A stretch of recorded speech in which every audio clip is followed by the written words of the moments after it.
INEP enseja linguagens, códigos e suas tecnologias. Capítulo 1. Publicidade, entretenimento e outros sistemas. Número 3. Desenvolvendo competências.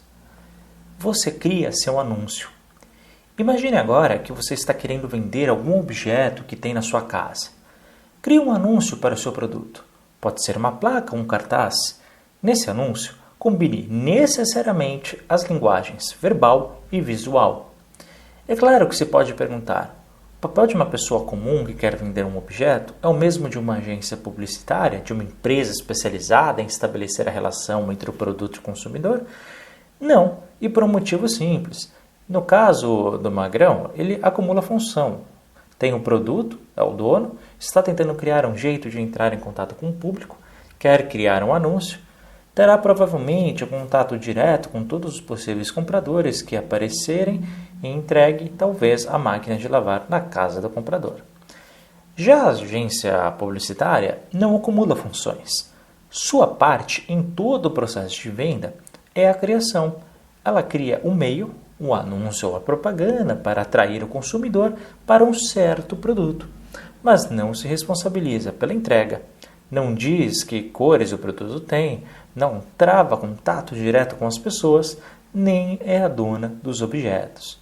Há outras empresas e, portanto, outras pessoas que realizam cada uma dessas etapas da compra.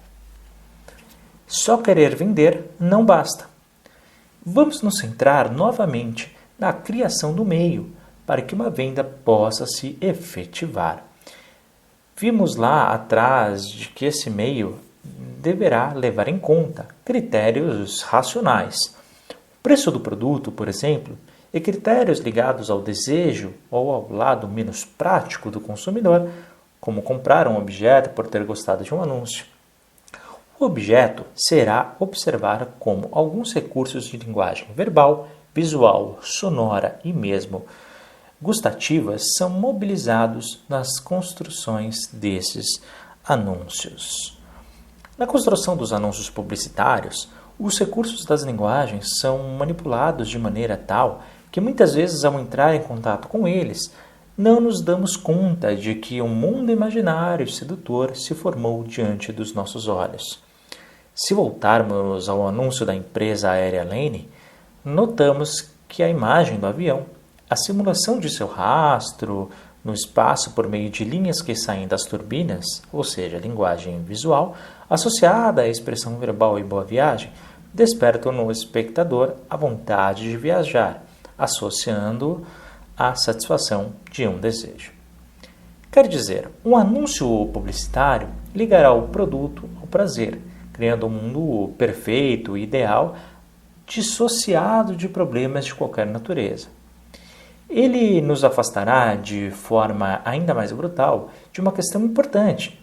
Até que ponto devemos gastar dinheiro adquirindo esse produto? Para a publicidade, não existe nada supérfluo. Só que boa parte dos produtos anunciados ou são realmente supérfluos na nossa vida, pois vivemos muito bem sem eles, ou são produtos realmente necessários, ainda que apresentados com seu aspecto mais irrelevante. Por exemplo, o arroz e feijão são produtos alimentícios consumidos por muitos brasileiros. Culturalmente, essa mistura é tida como típica do Brasil, mas nenhum anúncio publicitário vai vender arroz e feijão dizendo que esses produtos nos alimentam e ponto final.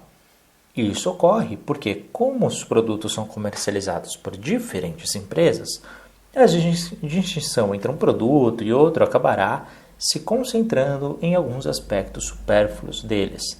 Afinal, o essencial, todos eles têm.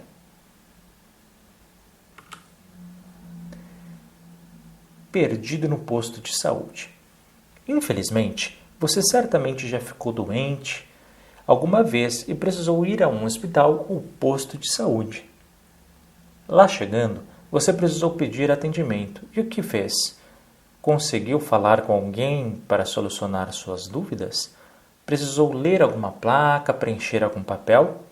Talvez você tenha encontrado algo parecido com um aviso abaixo.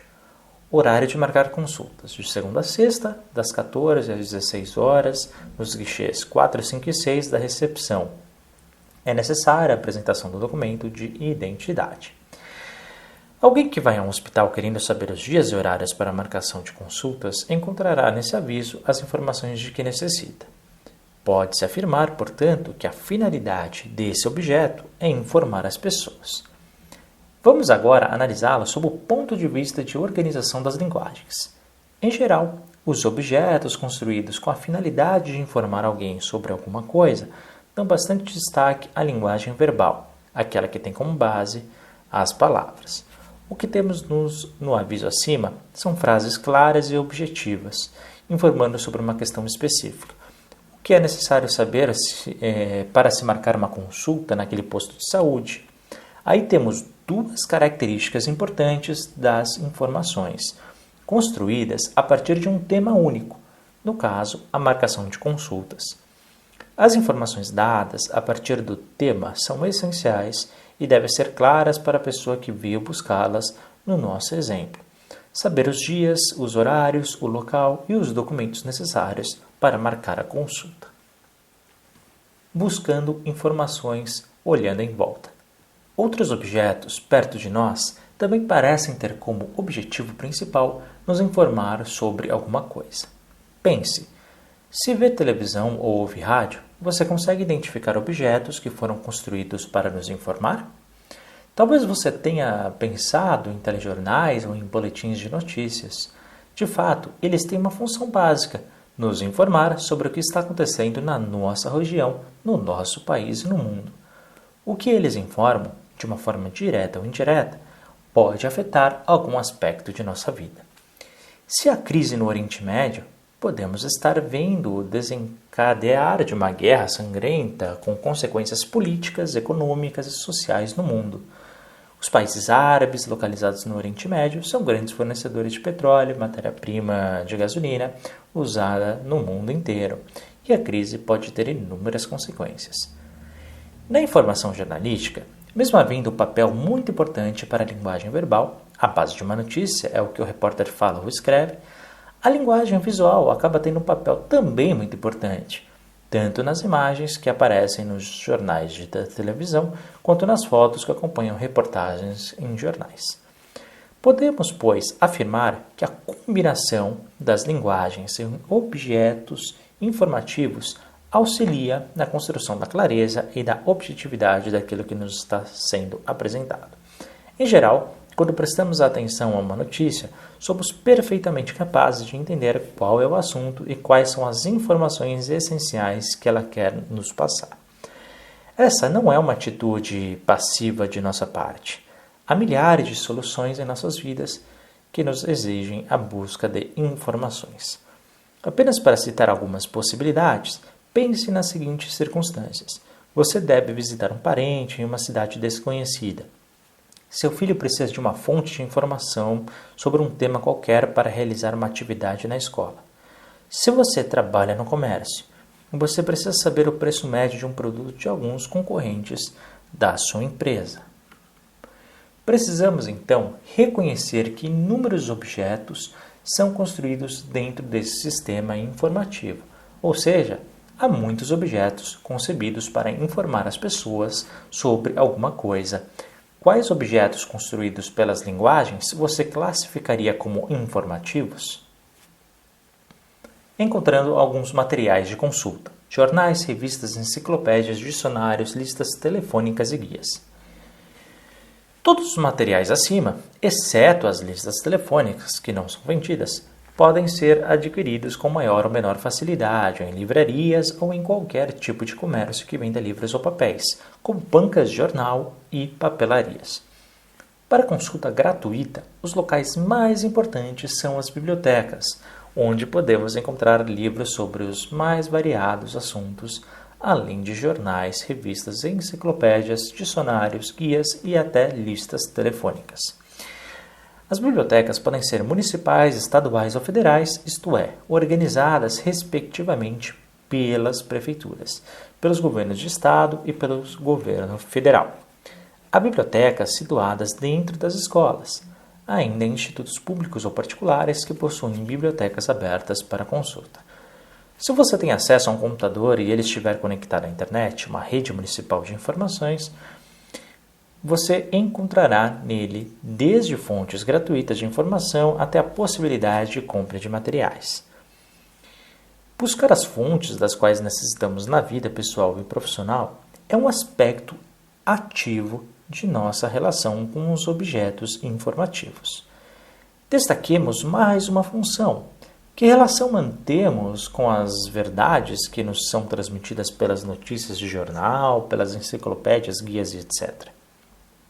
Mas por que essa expressão "as verdades" apareceu entre aspas?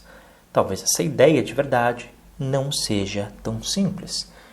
Pense em um tema que esteja sendo discutido na televisão, no rádio ou nos jornais e revistas nesta semana. Se puder, compare a mesma notícia dada por 2 jornais diferentes, por 2 emissoras diferentes, enfim, procure 2 fontes diferentes para a mesma notícia. Ela é exatamente igual nas duas? Não. Pode ser parecida, é verdade.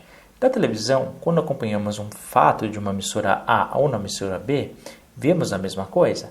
As imagens são as mesmas, o apresentador é o mesmo, o som que acompanha as imagens são os mesmos. A ideia que os repórteres apresentam são formuladas exatamente do mesmo jeito? Com certeza não. Imagine que você trabalha em uma empresa e o seu chefe lhe pede para escrever um aviso para os outros funcionários, informando mudança no horário de entrada no turno da manhã. Como você redigiria esse aviso? As informações que você escolher, o formato que você deve dar a este aviso, o local no qual você irá fixá-lo, tudo isso implica na seleção daquilo que é realmente essencial na construção do aviso. Com toda a informação acontece a mesma coisa. São objetivos básicos e organizadores na produção de informações. Clareza, objetividade, definição de um tema único de cada vez e levantamento dos dados essenciais para a compreensão do tema. Mas como tudo que é humano está relacionado com crenças, valores, visões de mundo e interesses, devemos admitir que a verdade contida em uma informação não é a verdade absoluta indiscutível. Mais do que isso, muitas vezes, ao construir uma informação, os produtores têm muita clareza de que selecionarão aspectos mais positivos ou negativos de um dado fato, de acordo com este ou aquele interesse social que simpatizam. Em uma notícia, dada na televisão ou no jornal impresso, a partir de um mesmo fato, pessoas e instituições devem ser mostradas em seus aspectos mais negativos. Na notícia de um dado canal, e de forma um pouco mais neutra até positiva, em outro canal que estiver vinculando uma notícia sobre o mesmo assunto.